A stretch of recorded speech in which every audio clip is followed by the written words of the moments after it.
Kankavli ओसरगाव toll नाक्यावर Sindhudurg वासियांना toll माफी पाहायला मिळते। पालकमंत्री नितेश राणे यांची टोल माफीची घोषणा आज पाहायला मिळाली आहे। व्यावसायिक वाहनांना टोलमध्ये 50% सूट मिळणार आहे।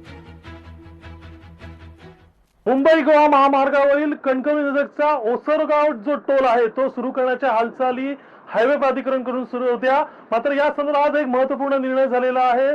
जिल्ह्याचे पालकमंत्री आणि राज्याचे कॅबिनेट मंत्री नितेश राणे यांनी आपल्या वाढदिवसादिनी एक वेगळे गिफ्ट दिलेले आहे सिंधुदुर्गवासियांना। सिंधुदुर्गवासियांसाठी हा टोल पूर्णतः मोफत असणार आहे। याचे कुठलेही चार्जेस किंवा शुल्क आकारलं जाणार नाहीये। तसेच या संदर्भात जी व्यावसायिक वाहने असतील त्यांच्यासाठी मात्र 50% इथे जो शुल्क असणार तो आकारला जाणार आहे। अतिशय महत्त्वाची बातमी सिंधुदुर्गवासियांसाठी। या संदर्भात अनेक आंदोलनं झाली असतील, टोल माफी मिळावी सिंधुदुर्गवासियांसाठी, जी वाहने येतात सिंधुदुर्गात त्यांच्यासाठी अनेक आंदोलनं झाली। आता या संदर्भात पालकमंत्री नितेश राणे यांनी हा महत्त्वपूर्ण निर्णय घेतल्याचा आपल्याला पाहायला मिळते। सिंधुदुर्गवासियांसाठी आता या ओसरगाव टोल नाक्यावरून टोल माफी मिळणार आहे। रोहन नाईक, लोकशाही मराठी, सिंधुदुर्ग।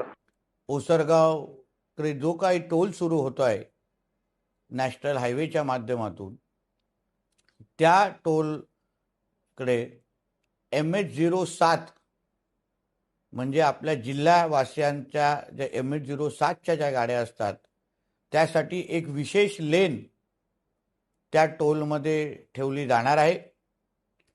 ज्या जिल्हावासियांच्या MH07च्या नंबर प्लेटच्या गाड्या असतील त्या लेनमधून जाऊ शकतात।